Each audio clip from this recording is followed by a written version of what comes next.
수요 예배에 오신 우리 성도님들, 또 온라인으로 듣고 계신 예배드리시는 모든 분들을 환영하고 축복합니다. 날씨가 이제 밤에도 조금 이제 따뜻하고 해도 좀 길어지고 여러 가지로 이제 저녁에도 왔다 갔다 하기에 좋은 그런 계절이 왔습니다. 오늘 예배에 많이 참석해 주시고 함께 해 주심에 감사를 드립니다. 사도행전의 중요한 부분은 이제 바울이 얼마나 하나님의 뜻 가운데 성령의 인도하심 가운데 계속해서 나아갈 수 있었느냐, 여기에 이제 중요한 초점이 있었죠. 1차, 2차, 3차 전도를 마치고 이제 계속해서 예루살렘에서 신문을 받고 이제 총독에게 또 왕에게 계속 어려움 가운데 그가 어려움을 이제 겪고 로마에까지 가는 내용이 이제 사도행전의 마무리되는 내용인데, 오늘 읽은 말씀 앞장에도 보면 벨릭스 총독 앞에 이제 유대인들이 변호사를 대동해서 바울을 고발하고 넘어뜨리려고 하는 부분들이 나옵니다. 근데 바울은 그런 어떤 고발하는 세력 앞에 자신의 무죄를, 또 자신이 정직하게 하나님 앞에 양심에 따라 행하였음을 말하고, 또 이러한 말로 자신의 상황을 변론하고, 결국은 그런 고발하는 것들이 어떠한 죄도 성립하지 않게 되는 그런 부분들이 나타나게 됩니다. 근데 이 벨릭스 총독, 유대를 다스리는 로마 파송을 받은 총독이 그 무죄임을 알면서도 놓아주지 않고 유대인들의 마음을 사기 위해서 계속 감금해 두고, 그 다음에 총독으로 오는 베스도에게 넘겨주는 그런 내용이 이제 오늘 25장부터 이제 나오게 되죠. 그래서 베스도가 부임한 지 3일 후에 이렇게 나옵니다. 베스도가 부임한 해가 AD 한 60년 정도 되는데, 그가 부임하고 나서 3일 후에 가이사랴라는 지역은 이 행정 중심 도시, 근데 예루살렘은 이제 유대인들의 종교 중심 도시였기 때문에 이 베스도가 가이사랴에 와서 예루살렘으로 가게 됩니다.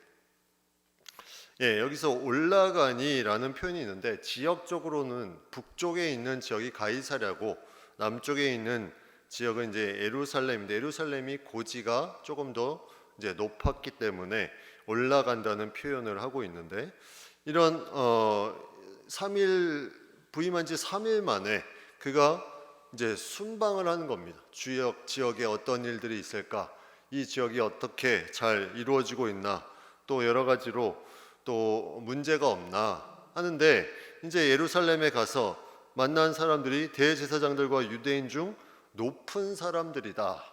이 높은 사람들은 어떤 사람들일까요? 무언가 이제 어떤 힘을 가진, 권력을 가진 리더격에 있는 사람들, 이 사람들이 바울을 고소합니다.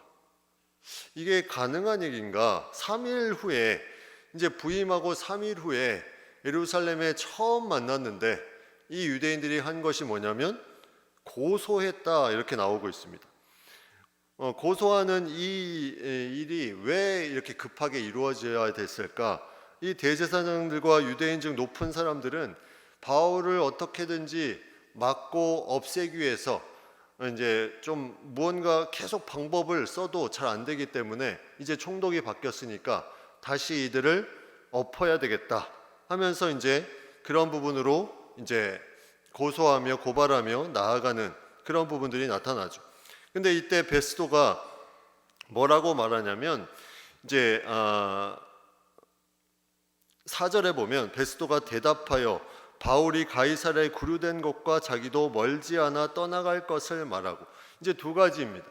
이제 바울은 저 가이사랴에 있고 나도 곧 여기를 떠날 것인데 그 바울을 데리고 올 수가 없다 하면서 이제 이것을 거절하는 듯한 그런 뉘앙스로 말을 하죠. 그 거절하는 듯한 이제 말을 하면서 5절에 보면 제안을 합니다.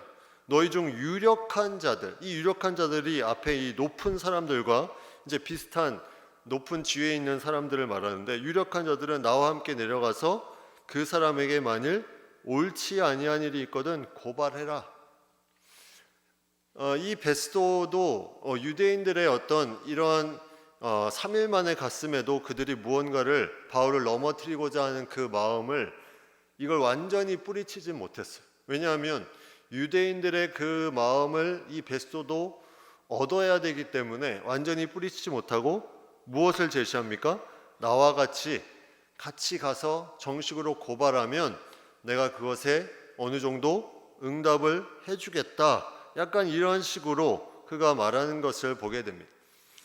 이 당시에 이제 많은 사람들이 여기에서 이제 올라가게 되고 그 8일에서 10일 정도 지낸 후에 가이사랴에 내려가서 이제 재판 자리에서 이제 바울을 데려오라 하고 이 같이 올라간 사람들이 고발하는 그런 부분들이 이제 나타나는데 7절 후반부에 보면 능히 증거를 대지 못한지라 이렇게 되어 있습니다. 능히 증거를 대지 못하였다. 아무리 그들이 죄에 대해서 묻고 물으려고 해도 여기에 증거를 대지 못하는 이런 부분들. 사실 이들이 원하는 것은 뭐였냐면 바울을 예루살렘으로 오게 해서 예루살렘에 오면 이들이 3절에 보면 뭐라고 되어 있냐면 길에 매복하였다가 죽이고자 합니다. 근데 이 매복 사건은 이 앞에 사도행전 23장에 처음 나오죠. 그때는 먹지도 않고 마시지도 않는 40여 명이 그 천부장에게 공의회로 오게 하면 매복해서 우리가 그를 죽이고자 이런 의도가 있었는데 누가 이거를 알게 됩니까? 조카가 알게 되죠.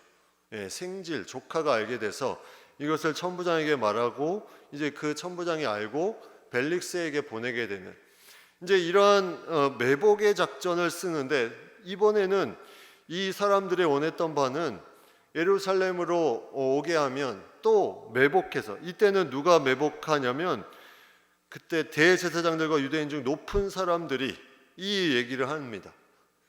이제 이 매복해서 무언가를 또 거사를 이루려고 하는 이 부분들 왜 매복을 계속 할까? 매복이라는 것은 숨어서 갑자기 나타나서 그를 없애는 건데 왜 이렇게 했을까요? 이게 7절 후반부에 나오는 그 사건과 연결이 되죠. 능히 증거를 대지 못한지라. 변호사를 대동해도 말을 잘하는 사람을 대동해도 사람들을 계속 시켜서 모함을 시켜도 이 죄를 찾을 수 없으니까 이들이 할 수 있는 방법은 뭐밖에 없습니까? 자신들의 방식으로 죽이는 방법밖에 없어요. 법적으로 안 되니까 이 악이 올라왔는데 이 정상적인 방법으로 안 되니까 이 악을 어떻게 푸냐면 이런 잘못된 방법으로 풀려고 하는 그런 부분들이 그 가운데 나타나죠. 이 대화가 이제 안 되는 거예요. 아무리 뭐 얘기를 해도 바울의 이 언변에 당할 수가 없습니다. 이 사도행전에는 이러한 이 지혜, 성령께서 함께하는 놀라운 역사가 이 대결하는 구도 가운데 하나님의 놀라운 뜻을 이루어가는 가운데 승리하게 만드는 지혜에 대한 부분들이 많이 나오죠. 사도행전 6장에 이 스데반 사건에서도 이러한 부분들이 나오는데 스데반 사건의 사도행전 6장에 보면 이러한 말씀이 있습니다. 6장 9절 10절에 보면 자유민들 구레네인 알렉산드리아 길리기아와 아시아에서 온 사람들의 해당에서 어떤 자들이 일어나 스데반과 더불어 논쟁할세 스데반이 지혜와 성령으로 말함을 그들이 능히 당하지 못했다. 이 바울도 마찬가지입니다. 지혜와 성령으로 말하니까 아무리 그들이 말이 뛰어나다는 변호사를 데리고 왔지만 당할 수가 없습니다. 당할 수가 없으니까 그들은 이 악한 감정을 매복해서라도 그걸 풀고자 했지만 하나님이 그것을 계속 보호하시고 그렇게 되지 않도록 그걸 듣게 하시고 조카가 듣게 하시고 또 오늘 본문에는 바울이 이제 그 정확한 자신의 죄가 없음을 통해서 이제 로마 황제 가이사에게 상소를 올리는 그런 부분들이 이제 등장을 합니다. 바울은 어떠한 죄도 범하지 않았다는 거죠. 8절에 보면 유대인의 율법이나 성전이나 가이사에게나 내가 도무지 죄를 범하지 아니하노라. 율법의 죄, 그들이 어겼다고 하는 율법, 그리고 성전의 죄, 가이사의 죄, 율법과 성전에 대한 죄는 종교적인 죄라고 볼 수 있겠죠. 이 내용이 사도행전 21장에 나오는데, 율법에 대한 부분은 사도행전 21장 21절에 보면 내가 이방에 있는 모든 유대인을 가르치되 모세를 배반하고 아들들에게 할례를 행하지 말고 또 간습을 지키지 말라 한다 함을 그들이 들었도다. 이렇게 율법을 어기는 이러한 부분에 대해서 이제 고발을 한 거죠. 모세를 배반하고 할례를 행하지 말고 간습을 지키지 말라. 이제 이런 식으로 이제 율법에 대한 부분을 고소한 부분이 있다면, 성전에 대한 부분은 21장 28절 사도행전에 그 뒤에 이제 이렇게 나옵니다. 이스라엘 사람들아 도우라. 이 사람은 각처에서 우리 백성과 율법과 이곳을 비방하여 모든 사람을 가르치는 그 자인데 헬라인을 데리고 성전에 들어가서 이 거룩한 곳을 더럽혔다. 두루비모라는 사람을 데려갔다는 거죠. 근데 실제로 데려간 것이 아니라 그냥 그 성내에 있었는데 그렇게 모함을 한 겁니다.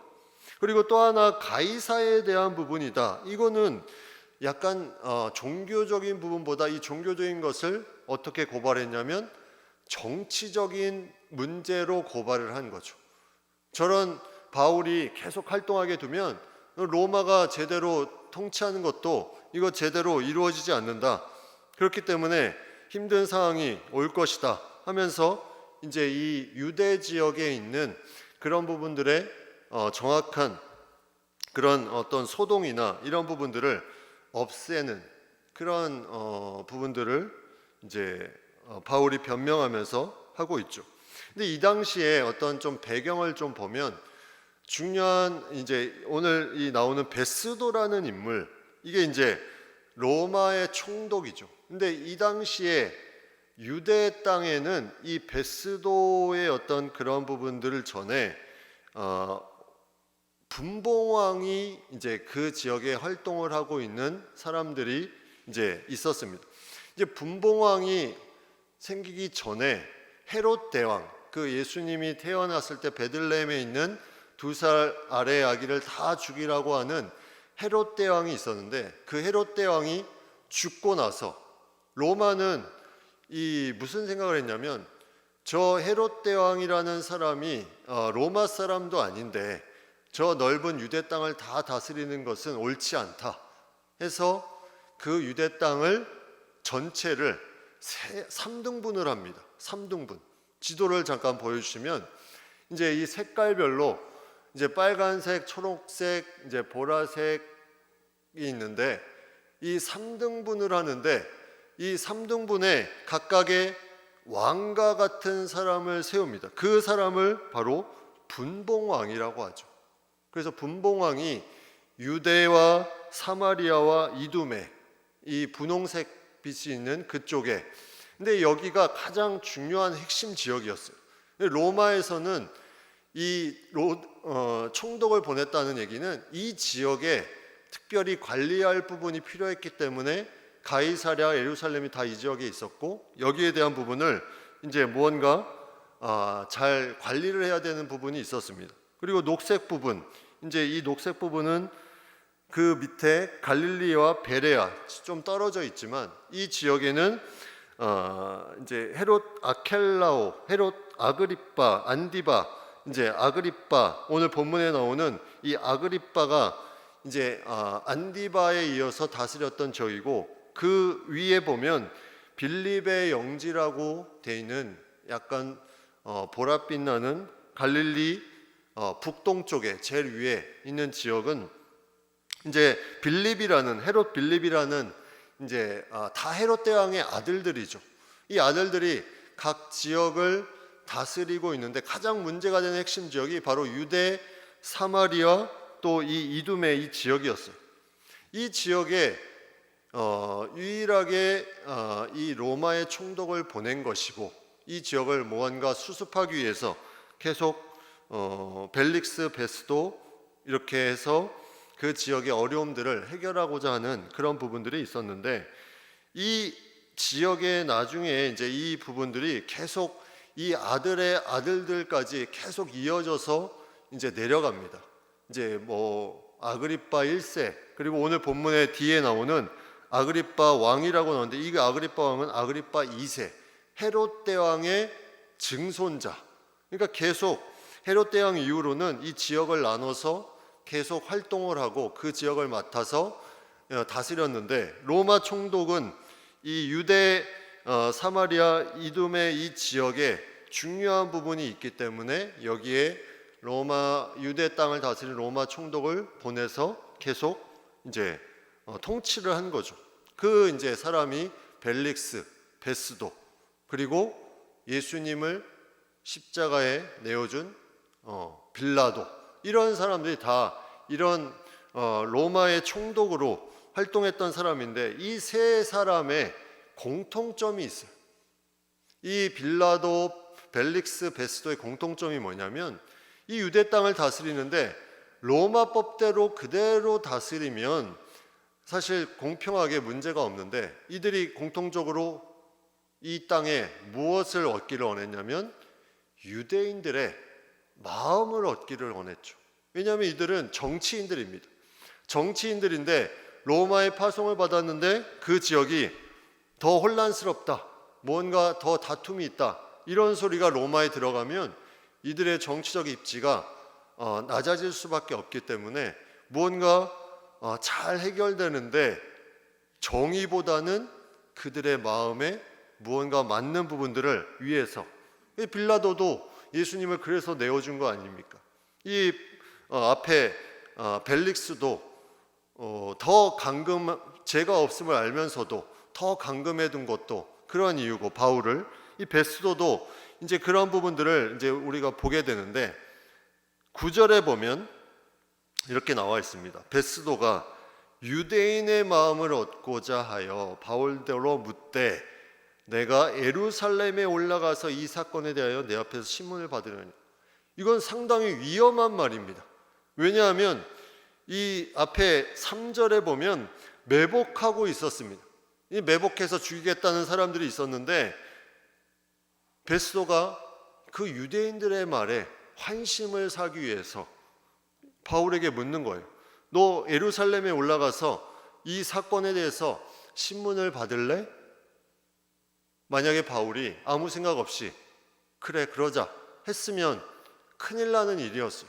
근데 바울이 어떤 생각이 들었냐면, 이 모든 것이 지금 이제 벨릭스, 베스도 계속해서 이상한 엉뚱한 방향으로 가니까, 이제 바울이, 로마 시민권을 가지고 있는 바울이 하나님이 주신 마음으로 이렇게 말합니다. 내가 가이사의 재판 자리 앞에 섰으니 마땅히 거기서 신문을 받을 것이다. 내가 로마 사람이기 때문에 가이사, 이 가이사라는 것은 로마 황제를 이제 대표하는 그런 단어죠. 이 가이사라는 말은 원래는 고유명사, 그러니까 어떤 특별한 사람을 가리키는 말이었습니다.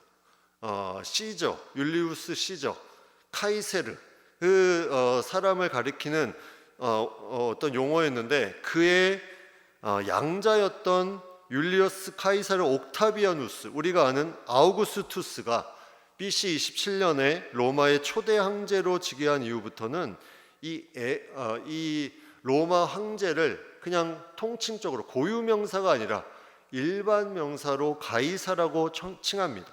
마치 애고방 바로처럼, 바로가 그냥 애고방을 통칭한 것처럼 일반 명사로 BC 27년부터는 그렇게 이 가이사라는 명칭이 이제 여기 붙어 있는데, 이때 이 로마의 황제가 누구였냐면 바로 폭군이었던 네로 황제였습니다. 네로 황제.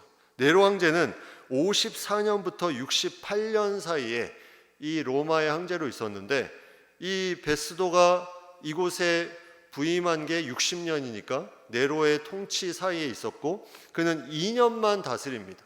그리고 2년 후에 죽게 됩니다. 죽게 되는 그 사건 전에 이제 이러한 일들이 일어나는 부분들을 보게 되는데, 이제 무언가 그도 유대인의 마음을 얻어야 되는 부분들이 있었어요.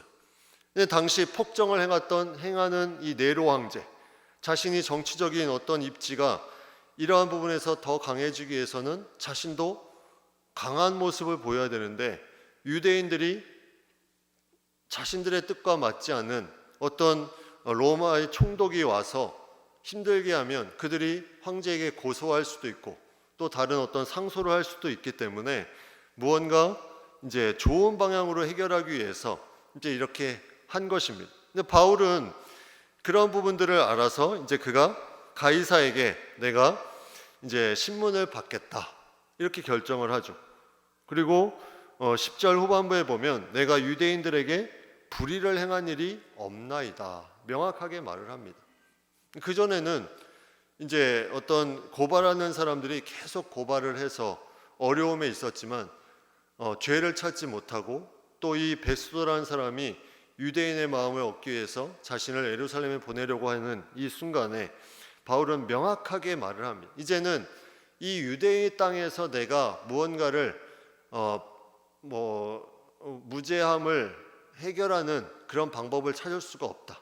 그래서 바울은 단호하게 이제는 내가 유대인들에게 불의를 행한 일이 없어 지금까지 왔는데 그들이 계속 저렇게 무언가 고발하니 이제는 정식으로 내가 이제 가이사 앞에 심판을 받겠다, 신문을 받겠다 이렇게 이제 말하는 내용이 나오게 됩니다. 이 당시에 가이사 앞에 신문을 받는다는 것은 어떤 심판의 그런 어떤 고소하는 과정 가운데 조금 이상한 부분, 그 중간에 이상한 부분이 있거나 또는 이게 잘못되었다고 생각할 때 바로 가이사에게 상소할 수 있는 그런 제도가 있었습니다. 가이사 로마 황제가 직접 이 모든 문제를 재판한다는 의미가 아니라 그 황제가 주관하는 지금 말하면은 이제 뭐 대법원 정도 되겠죠. 가장 최상위의 법정에서 이것을 할 수 있는 그런 제도가 있었어요. 근데 바울도 그런 부분들을 알기 때문에 이제 가이사께 상소하고 여기에 대해서 베스도가 배석자들과 상의를 합니다. 이 배석자들은 뭐 법에 능통한 사람들이었겠죠. 그러면서 베스도를 이제 도와주었던 주변 신하나 그런 어떤 원로들, 고문들이 아니었을까? 그래서 그들하고 이제 상의한 후에 이제 결정을 합니다. 내가 가이사에게 상소하였으니 가이사에게 갈 것이다. 이렇게 이제 결정을 합니다. 많은 일들이 있었죠. 계속해서 유대인들이 고발하고 어려움에 당하고 또 많은 정치적인 야욕을 가진 이 로마 총독들이 와서 무죄함에도 불구하고 계속해서 그들이 풀어주지 않고 끌고 가서 여기까지 왔는데 여기에는 하나님의 놀라운 뜻이 있었다는 거죠. 하나님의 놀라운 뜻. 이 뜻이 무엇일까요? 유대인들에게 그냥 풀어주면 핍박을 받는 그 상황을 보호해주는 차원의 뜻이 있었습니다. 로마에서 온 이 총독으로 통해서 계속해서 보호해준, 물론 감금 상태이지만 그런 부분들이 있었고, 또 하나는 뭐냐면 분명히 바울에게 하나님께서 말씀하신 로마에까지 가서 복음을 전할 것이다. 이 말씀을 하나님의 방법으로 응답을 해주시는 과정입니다. 누구를 통해서? 하나님을 모르는 악한 자신의 통치를 나타내는 벨릭스, 베스도를 통해서 그들의 보호함을 통해서 그들이 신문을 하면서 자신의 정치적인 야욕을 계속 이익을 세우려고 했지만 그러한 장치를 통해서 하나님의 역사를 로마에까지 갈 수 있도록 길을 터주셨다는 거죠.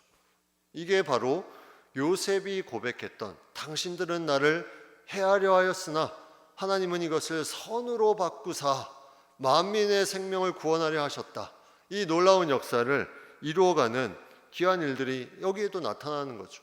사도행전의 역사는 이러한 성령의 역사가 계속해는 핍박이 있지만 복음을 가지고 하나님의 말씀을 그대로 이루어가는 이런 부분들을 표현하는 내용들로 계속해서 이루어지고 있습니다. 결국 바울은 이제 가게 되죠. 가게 되고 이제 로마로 가게 되는데 베스도에겐 무엇이 문제였을까? 이제 베스도는 로마 가이사에게 상소를 한다 바울이? 그러면 베스도에게 필요한 것은 무엇이었을까요? 아무런 죄도 없는데 어떻게 가이사에게 보내냐? 그러면 너 왜 죄 없는 사람을 보내냐? 너 제대로 총독 그 자리를 하고 있는 거 맞냐? 그러면서 본인의 정치적인 입지가 약해질 수밖에 없다는 것을 베스도가 알고 있었어요. 근데 때마침 이때 찾아온 사람이 있습니다. 그 사람이 누구냐면 바로 아그리빠 왕과 버니게라는 사람이었어요. 아그리빠 왕과 버니게. 이 아그리빠 왕과 버니게의 사이는 상당히 재밌는 사이입니다. 이 아그리빠 왕, 아까도 얘기했지만 헤롯 대왕의 손자가 아그리빠 1세인데 이 아그리빠 1세는 야고보를 처형한 순교자 사도 야고보를 이제 처형한 인물이죠. 이 헤롯 아그리빠 1세의 아들이 아그리빠 2세인데 그의 여동생이 둘이 있었습니다. 그 중에 한 명이 지난번에 벨릭스와 결혼했다는, 이미 결혼한 여자였는데 벨릭스가 탐욕이 많아서 결혼했다는 그 드루실라라는 그 둘째 여동생이었고, 첫 번째 여동생이 이 버니게였어요. 버니게. 아그리빠 왕과 버니게의 사이는 남매지간입니다. 근데 남매지간이 끝이 아니라 이 버니게라는 여성은 상당한 그런 어떤 복잡한 여자였습니다. 그래서 그의 역사적인 자료에 의하면 그는 처음에 헤롯 대왕의 손자였던 마르쿠스, 그러니까 한 오촌지간이 되죠. 그와 결혼했는데 그가 죽자 이제 헤롯 대왕의 다른 계열의 손자 아그리빠 1세의 동생인 삼촌인 칼키스와 결혼을 합니다. 오촌과 결혼해서 그가 죽자 삼촌하고 결혼했는데 그가 사망하자 이번에는 누구랑 같이 동거 생활을 하냐면 바로 오늘 본문에 나오는 자신의 친오빠 이 아그리빠 2세와 동거를 합니다. 그러니까 이 당시에는 그런 어떤 친족 관계, 근친상간 그런 게 뭐 없다고도 볼 수 있지만 그는 계속해서 자신의 친척하고 하는데 그런 어떤 관계를 갖는데 이런 근친상간한다는 그런 소문이 돌자 잠깐 또 다른 사람과 결혼한 것처럼 다른 지역의 사람과 결혼했다가 그 다음에 다시 돌아옵니다. 이런 복잡한 이 여성이 버니게였어요. 그러니까 남매지간이면서 동거하면서 아내 역할을 하는 이 사이, 이 둘이 베스도에게 문안하러 왔는데 이 아그리빠 왕은 아까도 얘기했지만 이 갈릴리 지역을 아까 이 3등분한 그 지역 가운데 갈릴리 지역을 다스리는 그 왕이었어요. 그러니까 일종의 이 사람도 분봉왕이었죠. 분봉왕이었는데 근데 이 아그리빠는 상당히 정치적인 야욕이 많았기 때문에 유대 땅의 다른 지역이지만 총독이 바뀔 때마다 와서 무언가 관심을 가지고 거기에 귀를 기울이는, 왜냐하면 이 당시에 유대 지역의 그 넓은 땅에 총독이 되는 것이 상당한 정치적인 입지가 있었기 때문에 그곳에 온 사람과 뭔가 관계성을 갖기를 원하는 그런 부분들이 아주 강했다는 거죠. 근데 이 아그리빠 왕과 버니게가 때마침 딱 베스도가 고민하고 있을 때 나는 더 이상 죄를 못 찾았고 고발하는 사람들도 죄가 성립이 안 되는데 어떻게 하나 하고 있을 때 이 아그리빠 왕과 버니게가 문안하러 왔다는 거예요. 이 베스도가 어떤 마음이 들었겠습니까? 이제 저들에게 이 바울을 신문을 하도록 하면 되겠다. 그러면 무언가 고발할 것이 그 가운데 나오겠다 해서 이제 그 바울에 대한 얘기를 하기 시작합니다. 그 얘기를 계속하면서 이제 그 내용을 풀어가는데 이 아그리빠 왕은 어떤 사람이라 그랬어요? 뭔가 정치적인 부분에 관심이 많아요. 누가 잘못하고 누가 소요를 일으키고 이런 부분에 대해서 관심이 많은 그런 사람이었습니다. 그래서 그냥 두지 않고 이제 이 모든 것에 무언가 이제 관심을 가지면서 나아가는, 그래서 22절에 보면 이렇게 말합니다. 아그리빠가 베스도에게 이르되 나도 이 사람의 말을 듣고자 하노라. 이제 관심의 문이 열린 거예요. 베스도가 쭉 내용을 얘기하니까 이 정치적인 관심이 많은 이 아그리빠가 이제 베스도에게 말하죠. 나도 이 사람의 말을 듣고자 한다. 그래서 결국 이 아그리빠와 버니게가 바울과 만나는 내용. 그 다음 장에 보면 바울의 세 번째 자신의 회심 사건을 말하는 내용이 나옵니다. 아그리빠와 버니게 앞에서 일종의 복음을 전하는 거죠. 바울이 계속 신문을 하는 것처럼 보이지만 바울은 신문을 당하는 것이 아니었어요. 바울은 이 로마의 고위 정치인들과 그 사람들에게 계속 복음을 전하고 있는 것이었어요. 하나님의 뜻이 여기에 있었던 거죠. 로마 사람들에게 이 하나님의 복음을 전한다고 했는데 로마에 가기 전부터 로마 사람을 만나면서 복음을 전합니다. 이게 하나님의 놀라운 역사죠.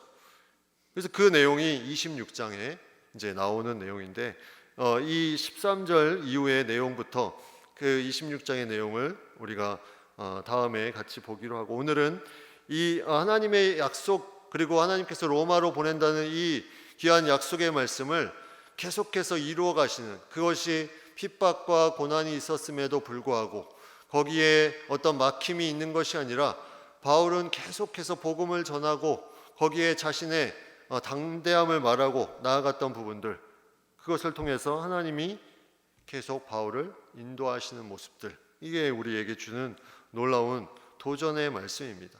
우리가 이 믿음을 가지고 나아가면 어떠한 우리의 생각과는 다를지라도 하나님의 뜻을 이루어 가시는 것, 우리가 이사야 말씀을 보면서 마무리하기를 원하는데 이사야 55장 8절 9절 이는 내 생각이 너희의 생각과 다르며 내 길은 너희의 길과 다름이니라.